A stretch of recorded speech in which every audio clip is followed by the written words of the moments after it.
Hey guys, Mechanic CG here, and welcome back to Forza Motorsport 4. Today is episode number 141. If you guys are enjoying the content, then be sure to leave a like, comment down below, subscribe, and feel free to hit that join button, as it really does help support the channel. Hopefully you guys enjoy. This video is streamed live on Twitch and YouTube. If you want to help support the channel, make sure to drop a subscription and a follow on their respective platforms, and enjoy the video. If you want to get cheap game keys for Xbox, PlayStation, or PC, then check out Eniba in the description down below. Alright, so we're here for the Mitsubishi production showcase. We got the Evo 8. We're starting off with Suzuka, Hockenheimring, Twin Ring, and then Tsukuba. Let's get going. I would agree with that, Hans. The only issue is I understand the licensing laws, and it's slightly more complicated than that. Because of the fact that they've made money off of it, they can't then turn around and go, well, we'll make it for free. People will get pissed off, first of all, that they're making the game for free after they've paid for it. There's a lot of issues with that. You think Destiny 2 only just survived that? When they made the game like £60. Yeah, they have no profit off it, but they made the game like £60 for Destiny. And then turned around and made it free to play. That anyone could just download it, and so many people got annoyed with it. And rightly so. If I paid £60 for a game and then it turned around and went free. And the funny thing is, they didn't even offer anything significant for the people that had already paid for it, so it was a very shit situation for Destiny 2 players. And they were going to do that with Fallout 76, but there was such an outcry of just crap that they had to put it on Game Pass instead to get their numbers. They couldn't do it the normal way, basically. They couldn't just give the game out. Which, again, fair enough. It was quite a shit thing to do if they did that.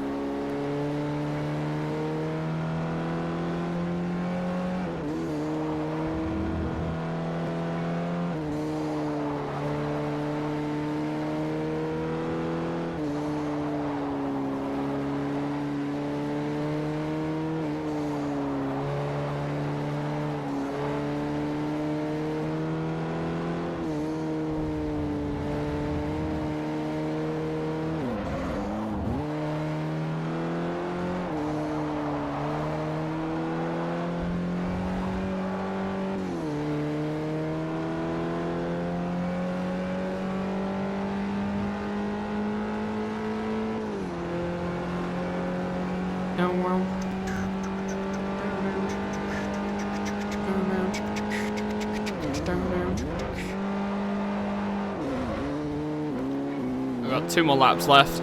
I love this car, by the way. I think the Mitsubishi Lancer Evo 8 is one of the best Lancers they've ever made. It's such a beautiful car. I love it.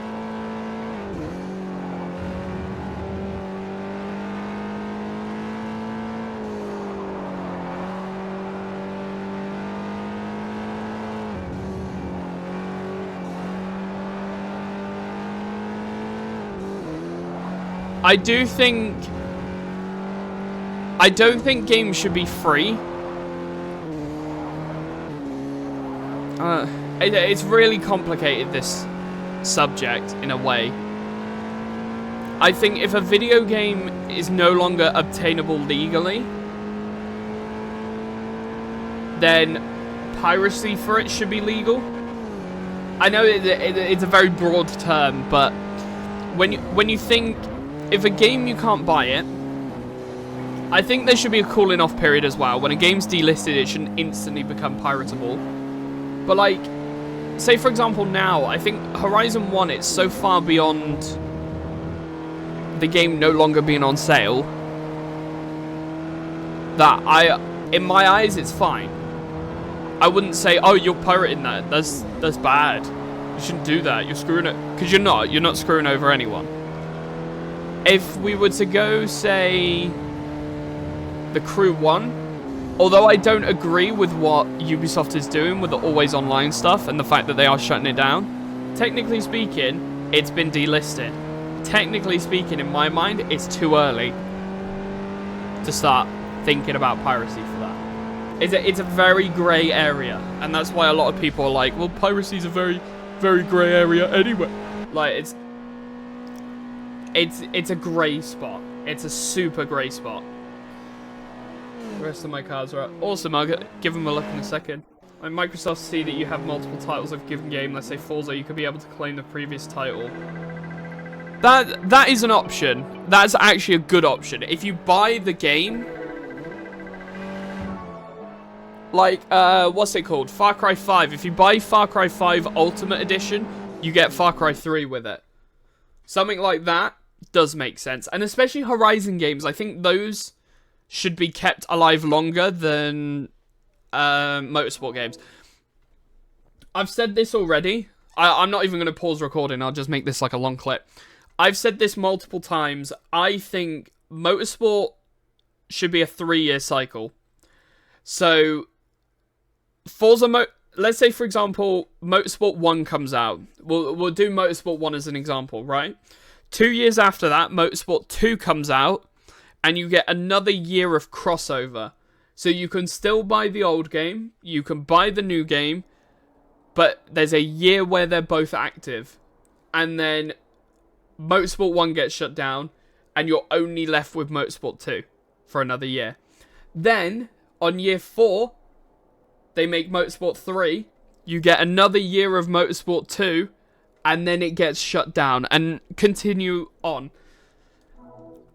Horizon should be completely different. Horizon should stay alive for about 8 years at a time, I think, in my opinion. Because it's a completely different story for each game. Each game is supposed to be a different experience. Yes, I know Horizon 4 and 5 are very similar, but that's why it should be 8 years, so they're forced to make something new for those years, otherwise they're not going to sell it.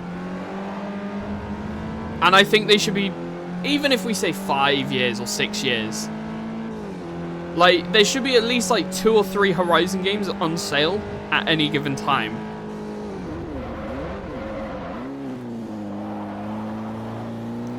Like, Motorsport doesn't need to be kept alive as long as it does.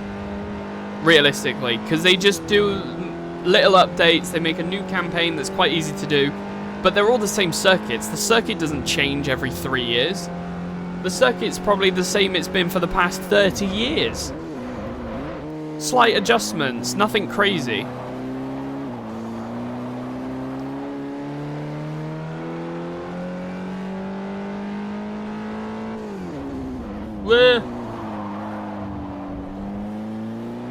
Yeah, exactly. And I definitely think Horizon games should be available for longer. I am still looking for a Horizon Rally code. This when my local Walmart had the Xbox 360 game cabinets. Game cabinets was so cool, but we've gotten to that era of time when YouTube exists. People don't really go to try out games on the game cabinet and then buy them anymore. Game Pass exists. Like, a lot of these things are killing off things that we remember. Some of it for better, some of it for worse. I don't think game cabinets are a great idea. I think maybe for like PS2 games, because they actually did like demo versions of games and like made the discs and gave them away.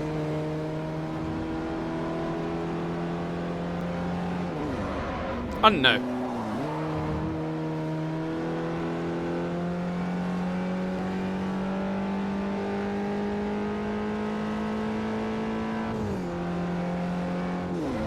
I definitely miss the experience of going into a game store, finding a game and being like, I want to play that, and just buying the game and then taking it home and playing it.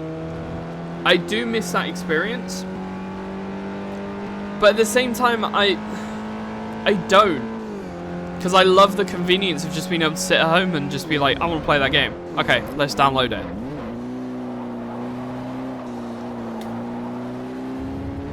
The fact I had to go out to buy Forza Motorsport 4 to be able to play Forza Motorsport 4 on this playthrough, a little bit frustrating.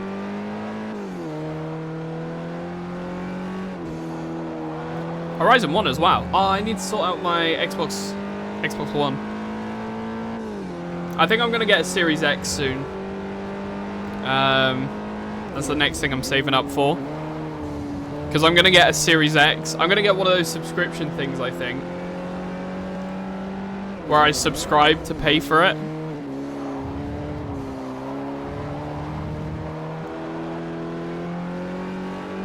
Because you can get one for like £25 a month for like 3 years. Or like £20 a month, and it comes with Game Pass. So I might just do that, and then obviously use the Series console for playing through. I've still got to work it out, but I want to play Horizon 1 off of a Series X. Because it means I've got a nice quiet system as opposed to the loud, noisy Xbox One. Plus it gives me an excuse to get a brand new system as well. And then I can sell to the old Xbox. Somebody will buy it.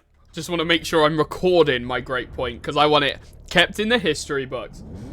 So, the issue, and I found this out a while ago. So you remember the PS Vita, right? That allowed you to buy games off the PlayStation Store. The PSP dabbled in like the online store before the PS3 came out. And obviously they updated the PSP to make sure that you could then like buy games. You could buy titles that could run on the PS2, backwards compatible and stuff like that. But if you bought certain PSP titles, you actually could play them on your PS Vita. Things like Gran Turismo, for example. Great example. You could buy Gran Turismo PSP on the PS Vita as well, on the Vita store, because it was a backwards compatible title. Here's the funny thing. The emulator that's built into the PS Vita can run any PSP title. Like, the emulator that's built into the system. There's no fancy gimmicks, there's no fancy nothing. I jailbroke my PS Vita so that I could run PSP ROMs, right? And all of them ran perfectly. Zero issues. That PS Vita had 100% backwards compatibility, and the only reason it didn't was because they wanted them as digital downloads that you could then license, and that they could get as much money from as possible. Understandable in a way, because they're a business, but every single game was available to play, but they didn't offer every single game on the Vita. It's slightly different for Xbox, but it's not too different. So the Xbox 360 is capable of playing every single original Xbox One game, because I believe it's got an emulator that actually works pretty well with it. It is emulation, however. So Forza Motorsport 1, for example, if you go back to my playthrough, if you go to the endurance races, you'll actually notice that the frame rate drops every time a car goes into the pits. That's due to the emulation. Yeah, so the issue with the emulation on the 360 is sometimes games do run slow. So Motorsport 1 suffers a very big problem where if you go into the pit lane, your frame rate plummets. It goes from 25 to like 20 frames a second. And I believe that's why they purposefully select games. But with a system as powerful as the Series X, that should be able to emulate a 360 no problem. That should be able to do Motorsport 1, Motorsport 2, whatever. The issue again is, I don't see an issue with it. People have well, not jailbroken. They've used developer mode on the Xbox and gone and put games like Motorsport on there and ran them. They use it for 360 emulation. They use all sorts. The Series S is known at the moment for being an emulation powerhouse. When you look at it from a perspective of Netflix, for example. So Netflix is a streaming service, right? And they show shows from all sorts of years. But you look at... Okay, I know it's not quite exactly the same because there's no, like, compatibility. In a way there is, but there isn't. But they will actively, like, oh, well, we want people to be able to watch this series of Trailer Park Boys, right? That's a great example because I'm in the middle of watching it. It's funny as fuck. But they don't choose, oh, we're only going to buy, like, the latest 3 series. They buy the whole lot.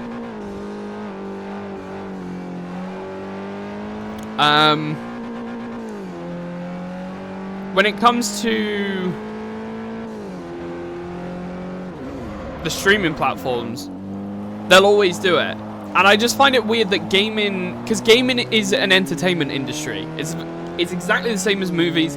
It's exactly the same as motorsport, sports, all that stuff.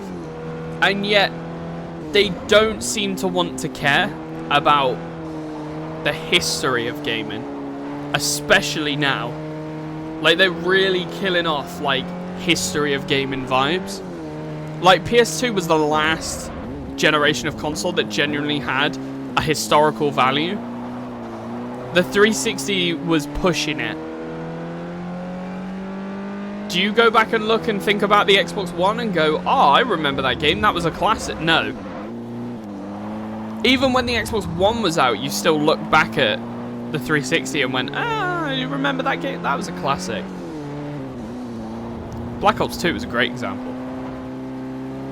What settings do you use to keep graphics so high? Whenever I stream that game or old Nintendo games, it's really blurred. What do you mean by that? Do you mean for OBS?